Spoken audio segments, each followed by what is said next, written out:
देखील तुम्हाला लाखोने या ठिकाणी अभिवादनासाठी काम आहे येत ते असतात. अजून अर्धवट आहे. नाही, मला वाटतं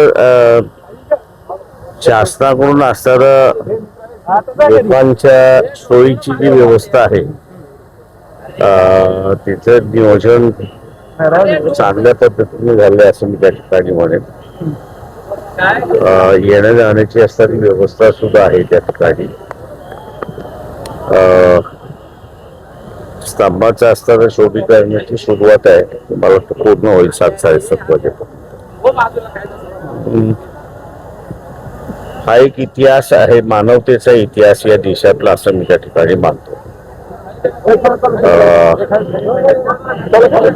जातीप्रथेची जी व्यवस्था होती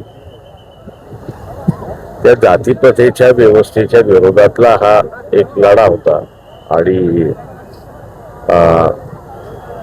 तो लढा जिंकला गेला आणि एक नवीन भारताचा असणारा पर्व या ठिकाणी सुरुवात झाली.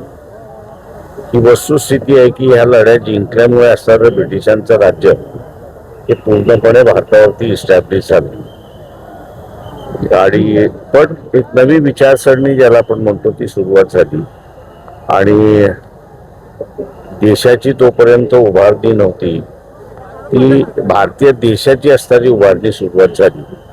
हे मला वाटतं एक या लढ्यातून असणारा सुरुवात झाली असं मी त्या ठिकाणी मानतो.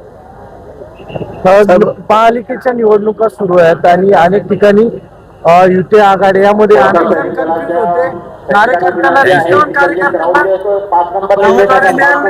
गेले. आपल्याकडे किती निष्ठा? आमच्या इथे असणाऱ्या पक्षाच्या कार्यकर्त्यालाच आम्ही दिल्या. म्हणजे मुंबई हे उदाहरण आहे की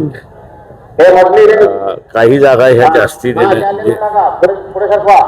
आमच्यापेक्षा काँग्रेसकडे असणारे चांगले उमेदवार होते तेव्हा आम्ही त्या सीट्स काँग्रेसला परत केल्या आणि त्यांच्याकडून दुसऱ्या जागा आम्ही मागून घेतल्या. सर, राजकारण ज्यावेळेस करत असतात त्यावेळेस कार्यकर्त्यांसाठी करता हे बरोबर आहे, पण त्याच्याच बरोबर असं नीतिमत्तेचं राजकारण करता हे तुम्हाला बघावं लागतं. पुण्यात देखील